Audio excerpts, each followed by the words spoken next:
Hello दोस्तों, अस्सलाम वालेकुम। तो आज के इस वीडियो में आप लोगों को बताने वाली हूँ दोहा क्या है और दोहा से रिलेटेड जितने भी क्वेश्चन एग्जाम में पूछी जाती है वो सब मैं आप लोगों को बताऊंगी। सिर्फ आप लोग वीडियो पर अंत तक बने रहिएगा ताकि मैं जो भी समझाऊंगी वो आप लोगों को अच्छी तरीके से समझ में आ जाए। तो शुरू करती हूँ। देखिए, दोहा दोहा ये दोहा जो है हिंदी जबान की एक कदीम सिन्फ है। किस जबान का लफ्ज है दोहा? हिंदी जबान का। हिंदी हिंदी जबान का लफ्ज है। दोहा किस जबान का लफ्ज है? हिंदी जबान का लफ्ज है। याद रखिएगा, आप लोग से क्वेश्चन पूछ दी जाएगी दोहा किस जबान की लफ्ज है, तो हिंदी जबान का लफ्ज है। और कैसा सिन्फ है? तो एक कदीम सिन्फ है। कदीम, देखिए कदीम का मतलब होता है पुराना। तो दोहा जो है हिंदी जबान की एक पुरानी सिन्फ है। ठीक, तो यहाँ पर समझिए, कदीम का मतलब होता है पुराना, तो कदीम का उल्टा यानी विलोम शब्द क्या होगा? तो जदीद होगा। जदीद, ये भी याद रखिएगा, ये भी क्वेश्चन बार बार पूछी जाती है। जो कदीम की जिद क्या होगी? तो जदीद। कदीम का मतलब होता है पुराना और जदीद का मतलब होता है नया। तो दोहा हिंदी जबान का लफ्ज है। देखिए, दोहा हिंदी जबान से ही उर्दू में आया है। हिंदी जबान से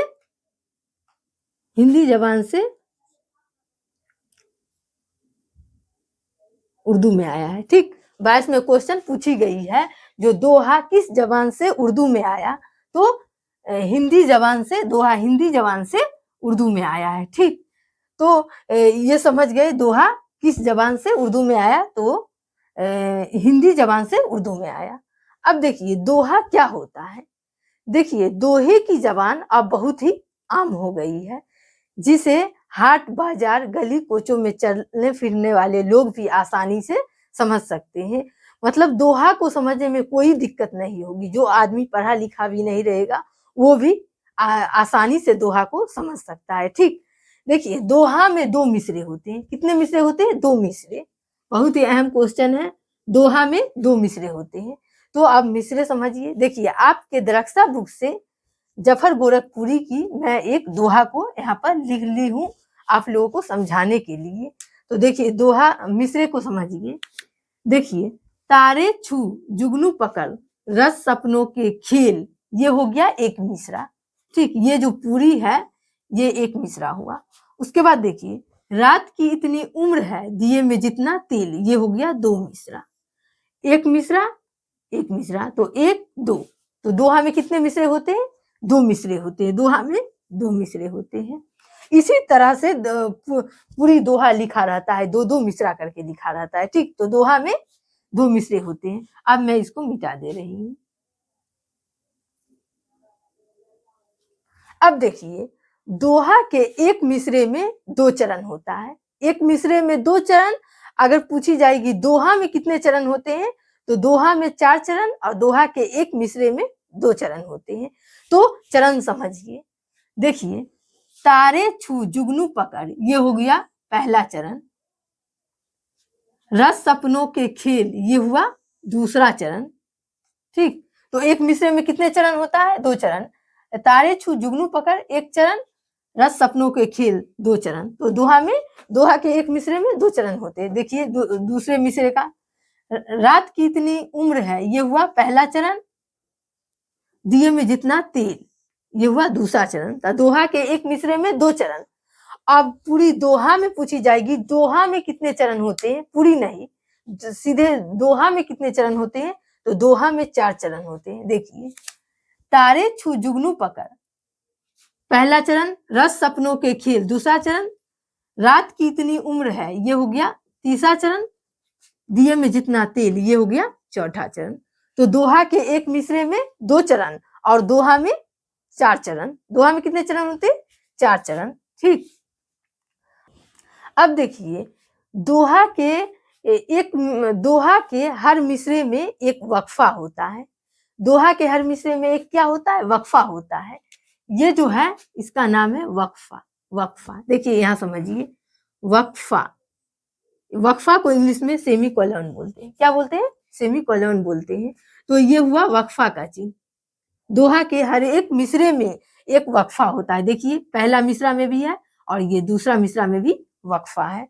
ठीक, तो आप लोग से क्वेश्चन इस तरह से पूछी जाएगी, दोहा के हर मिसरे में एक क्या होता है, तो वक्फा होता है। एक क्या होता है, वक्फा होता है।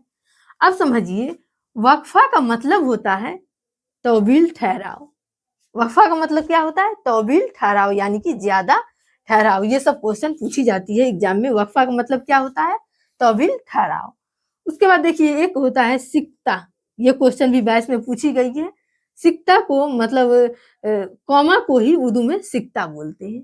ठीक, कॉमा को। और सिक्ता का मतलब क्या होता है, तो मुख्तसर ठहराव।